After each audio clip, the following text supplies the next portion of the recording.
Shahjahanpur crime branch ने एक ऐसे रैकेट का खुलासा किया है जो सेना में युवकों को भर्ती कराने के लिए फर्जी दस्तावेज तैयार करता था। आशंका व्यक्त की जा रही है कि इनके संबंध आईएसआई से हो सकते हैं।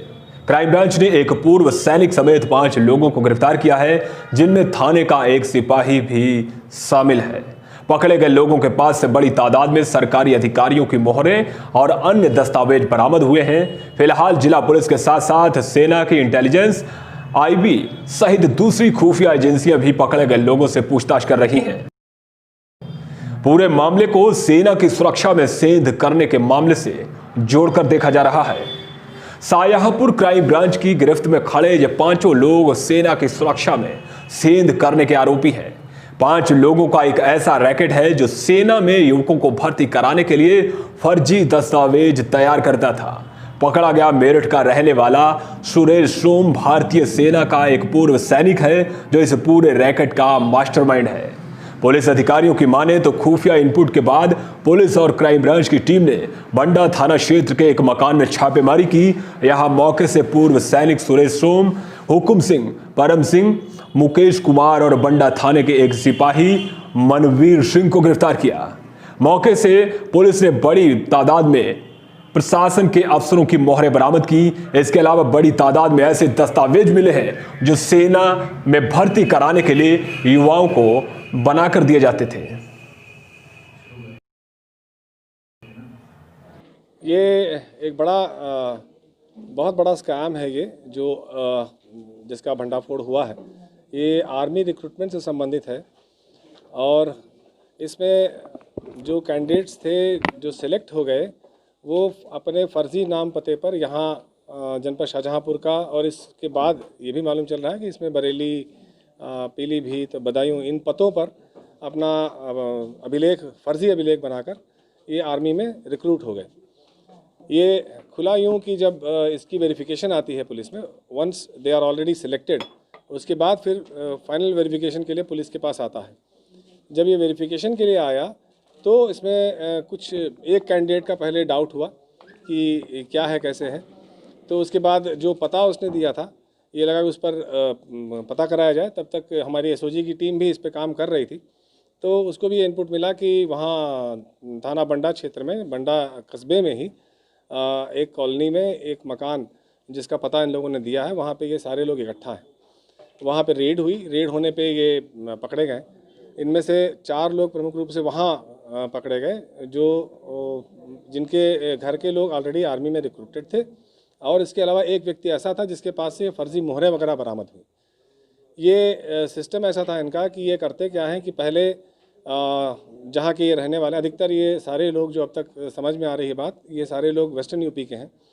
चूँकि वहाँ पे जो फिज़िकली फिट उतना नहीं रहता है, तो वहाँ चूँकि कंपटीशन बहुत स्टिफ है, तो वो प्रयास ये करते हैं कि ऐसे जगहों से अपना नाम पता देकर यहाँ के आर्मी में भर्ती होने का प्रयास करें, जहाँ से उनको थोड़ा फिज़िकली थ्रू होने में आसानी हो।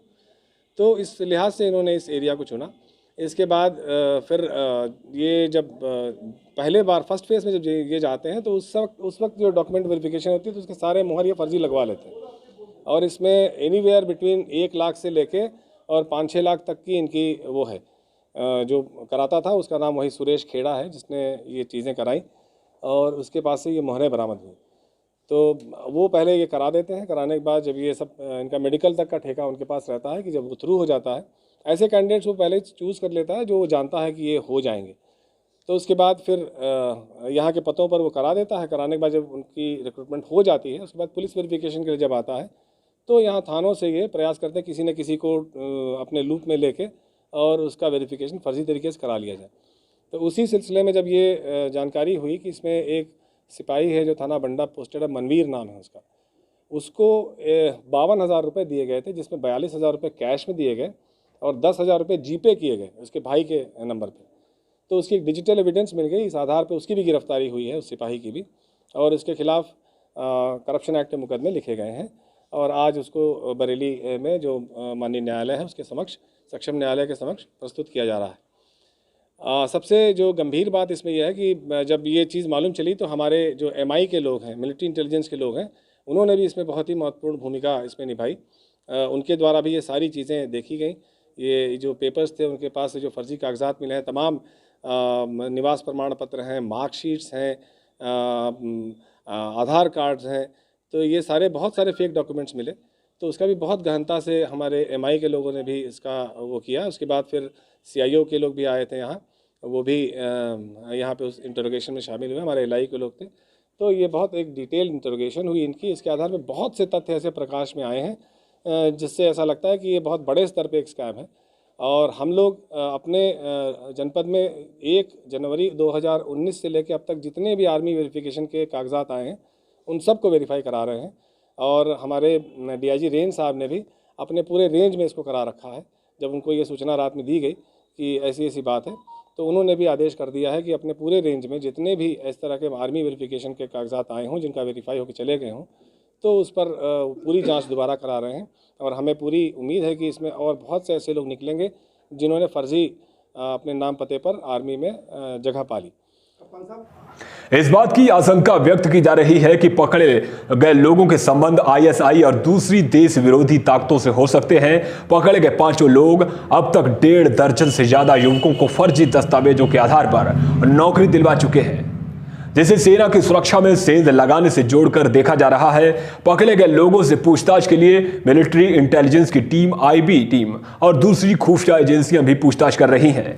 फिलहाल खुफिया विभाग की टीम 5 आरोपियों को रिमांड पर लेने की तैयारी कर रही है। एग्जैक्टली यही बात आपकी बिल्कुल सही है कि सबसे बड़ा जो डिस्टर्बिंग फैक्ट इसमें ये आ रहा है कि ऐसा तो नहीं है कि कोई ऐसे एंटी नेशनल तत्व हैं जिन्होंने अपने फर्जी नाम पते पर इस तरह से आर्मी में घुसपैठ बनाने की कोशिश की हो। तो प्रत्येक व्यक्ति के एंटीसीडेंट्स भी अच्छी तरह से इसकी गहनता से जांच होगी कि क्या कोई उनके परिवार में कोई या कोई ऐसा व्यक्ति तो नहीं है जो कहीं से जुड़ा हो इस तरह के एलिमेंट्स से, जिससे आर्मी में इस तरह घुसपैठ करके और हमारे जो सामरिक महत्व के जो सूचनाएं हैं या स्थान हैं उनके बारे में कहीं ऐसा तो नहीं कि कोई लीक हो। तो अभी ये प्रिमिटिव स्टेज पे है, कल रात की ही अरेस्टिंग है और आज सुबह से हमारी कार्रवाई बहुत मजबूती से चल रही है। और इस पे जो विवेचना में भी और जो लोग भी इसमें आएंगे उन सब के खिलाफ भी कार्रवाई होगी।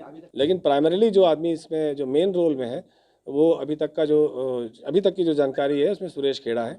इस पर भी अभी गहनता से जांच की जानी है कि क्या उसके भी और अकॉम्प्लिस हैं, सुरेश के और किन किन लोगों से संबंध हैं, संपर्क हैं, कि ऐसा तो नहीं है कि कोई इसके लिए नोडल बना के और इस तरह से कोई कार्रवाई इसके मार्फत करा रहा हो जिससे हमारे आर्मी की जो वाइटल इन्फॉर्मेशंस हैं वो सब कहीं लीक हो जाए। फर्जी दस्तावेजों के आधार पर युवकों को सेना में भर्ती कराने वाला यह रैकेट पिछले लंबे समय से काम कर रहा था। इस पूरे रैकेट के मास्टरमाइंड सुरेश सोम का कहना है कि वह मेरठ में जिला पंचायत अध्यक्ष का चुनाव लड़ना चाहता था, जिसके लिए वह किसी भी हाल में पैसा इकट्ठा करना चाहता था। पैसा इकट्ठा करने के लिए उसने सेना में फर्जी दस्तावेज बनाकर पैसे कमाना शुरू किया था। पकड़े गए थाने के सिपाही के अकाउंट में कई बार पैसे ट्रांसफर किए गए थे। सर काम कुछ नहीं है इसमें, तो धोखा देना है, धोखे से पैसा लेना है। तो किस तरीके से लोगों को झांसा देकर ये पूरा काम? बस सर लोग आते थे, मेरा करा दो, करा देंगे। कितने पैसे लेते थे? 2 लाख 3 लाख। तब तक कितने लोगों को इस तरीके से? 16-17 लोग। तो पकड़ में अब कैसे आया? बस सर ये वेरिफिकेशन कराना आया था इससे। मैं आर्मी में था। किस रेजिमेंट वगैरह में थे? राजपूत रेजिमेंट। हवलदार। कैसे दिमाग में आया आपको ये काम करना? बस सर राजनीति का चस्का पड़ा, पैसों की जरूरत थी इसलिए। कश्मीर के पुलवामा जैसे हमले आईएसआई ने करवाए थे। फर्जी दस्तावेजों के आधार पर सेना की सुरक्षा में सेंध करने वाले बेहद खतरनाक साबित हो सकते हैं। ऐसे में फर्जी दस्तावेजों के आधार पर सेना में भर्ती करवाने वाले इस गिरोह के खुलासे से पुलिस और सेना को बड़ी सफलता मिली है।